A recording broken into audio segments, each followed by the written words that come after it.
Hello there, very good evening and warm welcome to the news live on Rupavahini Channel I. I'm Sharon Mascarenas. And I am Dishan Veerakone, and we start off by taking a look at your top stories for tonight.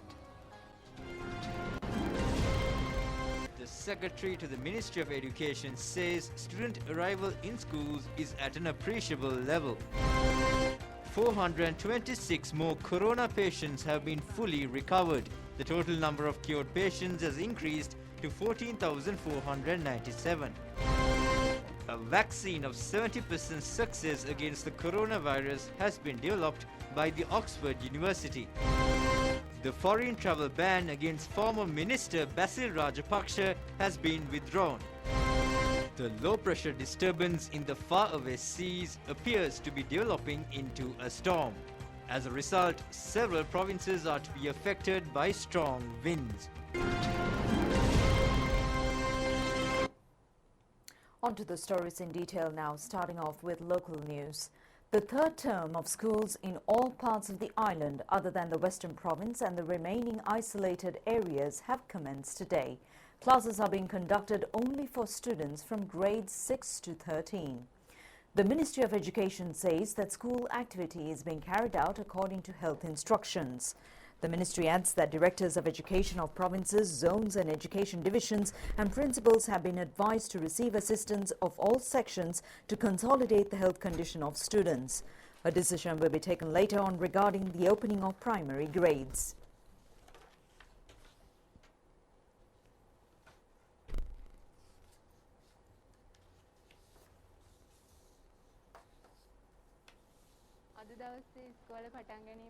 Opening of the new school term of the Polonnaruwa district has taken place according to protective health measures. Our correspondent says arrival of teachers and students was at a level of around 90%.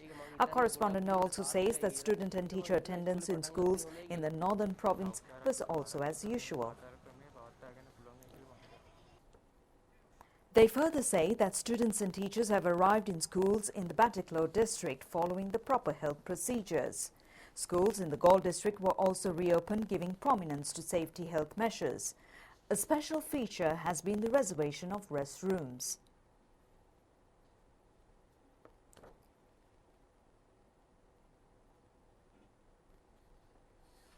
Director of the Ampara Educational Zone, Vimalasena Madhumarachi, says that the student and teacher attendance of schools in the Ampara district was around between 50 and 60%.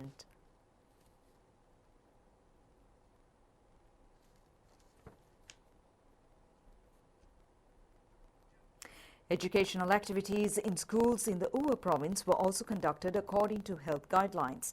Provincial Secretary of Education Sandhya Abanwala says that the attendance of teachers and students has been satisfactory. Teaching in 81 schools in the Haddon Education Zone has commenced. However, the Haddon Zonal Office has taken steps to remain close to 2 Tamil medium schools. Teacher and student attendance in schools in the Galle district was at somewhat lower level. State Minister of Education Vijitha Berugada was engaged in an inspection tour at the Vellassa Central College located in Bibila Education Zone. State Minister of Educational Services P.L. Nishantha took part in an inspection tour at the Benthuragamini National School today. The University Grants Commission says that the registration of new students in universities has commenced with effect from today. The procedure is being carried out according to a online system. Instructions in this regard could be downloaded through the website of the Commission, www.ugac.lk. Secretary to the Ministry of Education Professor Kapila Pereira said that in rural schools the attendance of students was between 85 and 90%. He added that the aim of the government is to provide equal education facilities to rural children as those in other areas. The Secretary also said the school reopening is a fine opportunity for rural school children who are unable to follow studies through online. He also said that attendance of teachers was also between 75 to 86%. He called upon parents to send their children back to schools by taking into consideration of the health precautions that have been taken. Something that changes your life story. Litro Gas. In the meantime, Minister of Education Professor G.L. Piri says that the government has accepted the challenge of reopening schools in the interest of the future of the entire student population. He made these remarks addressing a media briefing of the Sri Lanka Podujana Peramuna in Colombo today. Minister of Education Professor G.L. Piri said that schools should be reopened in areas where there is no special danger. The minister further said that it has become difficult to take a decision whether to conduct or not the advanced level examination. He added that, however, due to the untiring efforts of all those concerned, it has become possible to hold the examination. The people throughout the country have extended great commendations over this act. The minister also said that the most simple solution to the crisis is to lock down the country. However, such a decision should not be taken in the interest of the sons and the daughters. The government as well as the Ministry of Education must have the mental stamina to think on the future well-being of the children. The Minister of Education also said that the World Health Organization is saying today that the COVID-19 pandemic would remain with us for another 2.5 years. Therefore, we have to live with the disease, and he has inquired whether we have to keep the schools shut until such time. Therefore, a forthright decision has been taken to reopen the schools.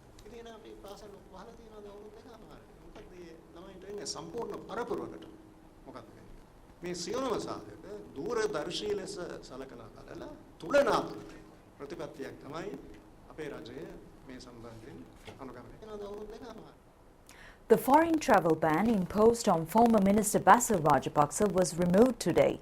The decision has been taken according to an order of the Colombo High Court Magistrate R. Gurasinghe. The former minister has been named as an accused in the case of misappropriation of state funds amounting to 2,992 million rupees belonging to the Divinaguma Development Department during the 2015 presidential election. He was charged on spending this sum as housing aid. When the case was taken up for hearing today, President's Counsel Gamini Marapana, appearing on behalf of the former Minister Basil Rajapaksa, said that his client is the leader of an economic task force appointed by the President and therefore he is required to go abroad on official duties. President's Counsel Marapana has also handed over a letter establishing this fact to the judiciary. The presidential lawyer has also informed that the courts has imposed a bail condition on his client, stating that he should report to the Police Financial Crime Investigation Division once in every 3 months since the day he was granted bail. Lawyer Marapana added that his client has so far not violated this condition and therefore requested to issue an order abolishing the bail requirement. State Deputy Solicitor General Tusita Mudalige, who has represented the Attorney General, did not make an obstruction to this request. The High Court judge, upon withdrawal on the travel ban, has instructed to inform of the decision to Deputy Controller of the Immigration and Immigration.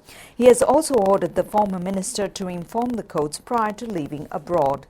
The High Court judge has also ordered to remove the bail condition imposed on reporting to the Police Financial Crimes Investigation Division once in every 3 months.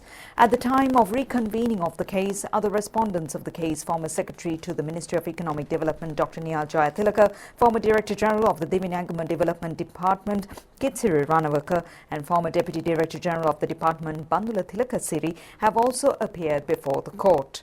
Attorneys at law representing the accused, including former Minister Basil Rajapaksa, have delivered written submissions saying that it has not been proven with reasonable doubt that their clients were guilty of offences and therefore have requested the courts to annul all charges filed against them and declare them as not guilty. According to the Clause 200 of the Criminal Case Ordinance, that is. The case is scheduled to be recommenced for hearings on the 25th of this month. On this day, the Attorney General is scheduled to deliver a written oration.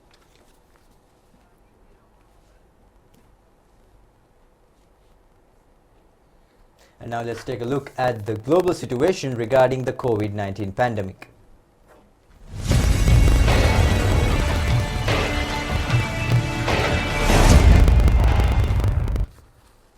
And now first taking a look at the US, the number of COVID-19 cases in the United States was on track to surpass 12 million on Saturday, just days ahead of the Thanksgiving holiday that health experts have warned could fuel the surging spread of infection around the country.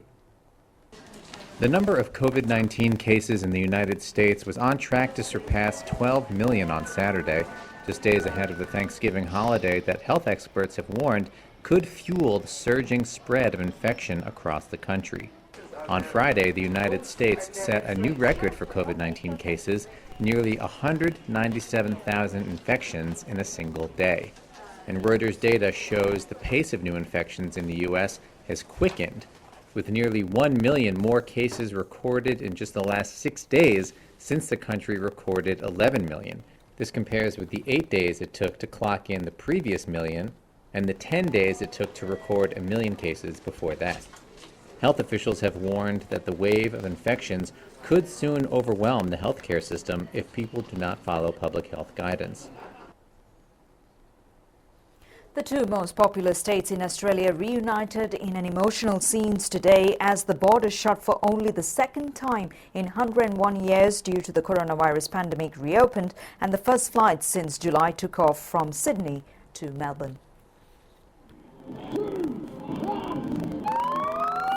Sirens ring out as the first cars cross the border from New South Wales into Victoria, Australia's two most populous states. They're the first to make the journey since July, when the border was closed due to the coronavirus pandemic. Victoria, once the epicentre of the country's outbreak, has now gone 24 days without recording a single new case, and that's prompted the border restrictions to be eased. The Premier of New South Wales, Gladys Berejiklian, said on Monday she hoped they would never need to be reintroduced. Well, as I said yesterday, I never ever want us to be in a position ever again where we have to shut down our borders.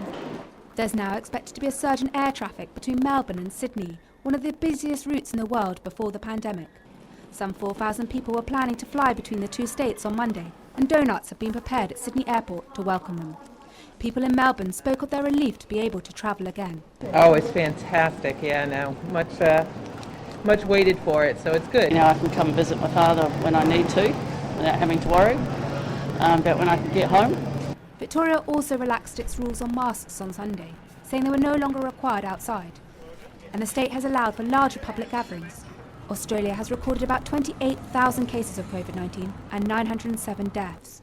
90% of those fatalities have been in Victoria. And now Indonesia has now recorded over 500,000 coronavirus cases and more than 16,000 deaths from the virus. Hospitals across Indonesia are close to breaking point with COVID-19 patients as the country passed 500,000 cases of the disease on Monday. Deaths also hit a grim milestone on the same day, surpassing 16,000. Patient occupancy at 27 referral hospitals in the capital of West Java province, home to almost 50 million people, was 88.8%. More than 502,000 infections have been recorded in Indonesia, and public health experts say shortfalls in testing and contact tracing suggest the real numbers are likely to be significantly higher. In Jakarta, where relatively loose social restrictions remain in place until the end of next week, locals met the milestone with glum resignation.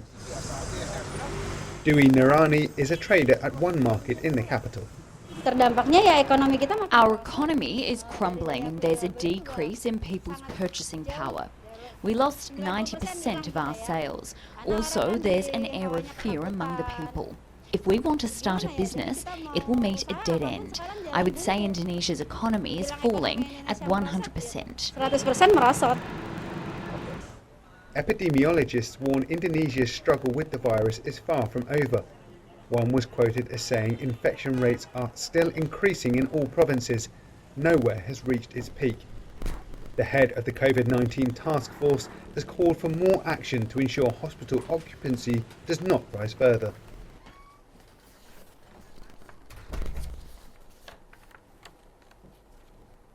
And taking a look at the situation now on the COVID-19 update here at home, routine life in 6 police divisions in the Colombo and Gampar districts where the isolation status has been removed is being conducted as usual. Health divisions have reiterated the importance of sternly following the health guidelines. Borella, Vallampitia, Fort and Slave Island police divisions in the Colombo district were exempted from the isolated status. Day-to-day activities in these areas, including the Colombo Fort railway station and the main bus stand, have returned to normal. However, Vanathamulla, Slave Island and Vakanda Grama Niladhari divisions in the Burella Police Division continue to remain isolated. 13 police divisions in the Colombo district remain isolated. Jaila and Kadavada police divisions in the Gampar district have also been removed from isolated status. Steps have been taken to further maintain the isolated status in the police divisions of Nigambo, Ragama, Wattala, Paliagoda and Kelania. 7 Grama Niladhari divisions in the Kalutara, Bandaragama police divisions have also been isolated since yesterday morning. They are Bogavatta, Bamunumulla, Kirimantudua, Korala, Atulugama, Western Bamunumulla and Galagamandia. 10,103 fully cured COVID-19 patients have left the hospitals up to now since the beginning of this month. 426 cured persons have left today.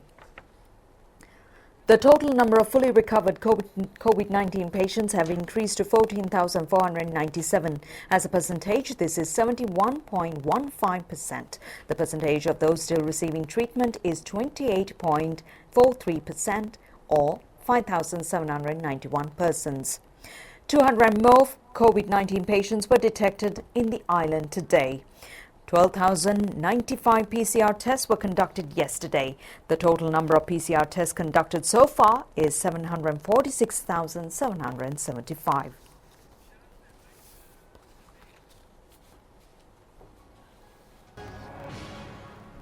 Welcome back, and now moving on with more local stories here at home. It has been revealed today that more than 3,640 million rupees for the construction of the controversial Batticaloa University were received by the country from a person in Saudi Arabia. Former governor of the Eastern Province MLAM Hizbullah was planning to set up the university. Details of the foreign remittances were disclosed when the Presidential Commission inquiring into the Easter attack has examined several bank accounts of Hizbullah at the Bank of Ceylon Kollupitia branch. It has also been revealed that an account of the Hira Foundation at the bank belonging to MLAM Hizbullah was credited in suspicious manner of foreign monetary transfers exceeding 313 billion rupees.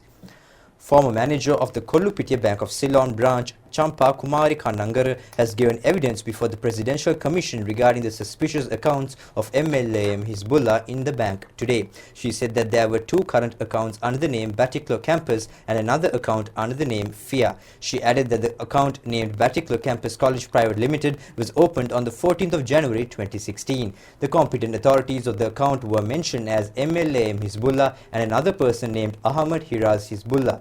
The witness further said that the name of the company was changed into Batticaloa Campus Private on the 29th of February 2016. On the 4th of January 2019, MLAM Hizbullah has withdrawn status as competent authority of the account. He has relegated the powers to Hiraz Hizbullah and Hifaz Hizbullah.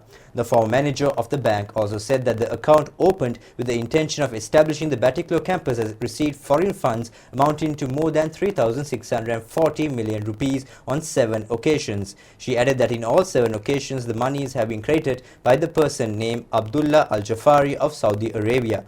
The witness further said that more than 1 million rupees were obtained through checks on several occasions on this account. The chairman of the commission on this occasion has reminded the witness that if more than 1 million rupees were taken from such an account, the central bank should have to be informed in this regard. The witness said that such information has not been provided to the central bank and that officials of her branch have enlightened her on the suspicious dealings. She added that she in turn have enlightened the head office. She said that however the central bank has been informed of the dealings only after the Easter attack.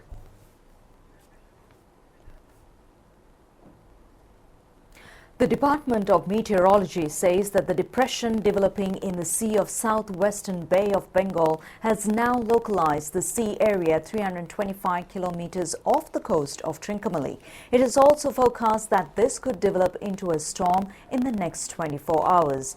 Due to the influence of the bad weather conditions, strong winds of the speed between 60 to 70 kilometers per hour may develop in the northern and north-central provinces from time to time. Intermittent showers are also expected in these provinces as well as in the northwestern province. The meteorology report also predicts thunder showers exceeding 150 millimeters in the northwestern province and also in certain locations in the Trincomalee district. Fairly strong showers between 50 to 100 millimeters could occur in the north-central, northwestern provinces and also in some places in the Batticaloa district. The Met Department further says that several rounds of showers are also possible in the Western and Sabaragamuwa provinces and also in the Galle and Mathura districts. The department also requests the general public to take adequate precautions to minimize accidents caused due to strong winds. Meanwhile, projects to develop roads in 160 electorates throughout the island have got underway in connection with the completion of 1 year of President Gotabaya Rajapaksa assuming duties in the post of presidency. Accordingly, 100,000 kilometers of roads are to be constructed under the Saubhagya Dakma program. Reconstruction with carpeting of the road from Koggalakade Junction to Mahamodara in Galle has commenced at a cost of 41 million rupees yesterday. The distance of the road is 1.5 kilometers. Galle Mayor Priyantha Sahabandhu and a group of officials were present at the inauguration. The Unagala Vehera Galwala road is also being reconstructed with carpeting at a cost of nearly 19 million rupees. Chairman of the Polonnaruwa District Coordinating Committee, Parliamentarian Amarkirti Atukorala, has presided over the commencement ceremony to develop the road of nearly 1 kilometer long. Reconstruction of the road from Polvatu Bridge in Kamrupitiya Mathura to Pahala Vitiyala Samagi Mavata has also commenced yesterday. The total anticipated cost is nearly 59 million rupees. Minister Johnston Fernando has presided over the event. Minister Dallas Aha Peruma and State Minister Kanchana Vijayasekara have presided over the reconstruction of the road from Hatamuna, Mathura to Urapola in Patuvita. A sum of 93 million rupees is being spent to develop 4.2 kilometers of roadway. Reconstruction with carpeting of the roads in Madurankulia, Kula and Dematapitiya Pansala Road in the Anamadu Pradesh Sabha of the Puttalam district has also commenced yesterday, presided over by State Minister Sanat Nishant. 1,750 families are being benefited throughout the program, valued at 200 million rupees. And that's a wrap of tonight's Primetime News, and until we meet again next time, do take care and good night.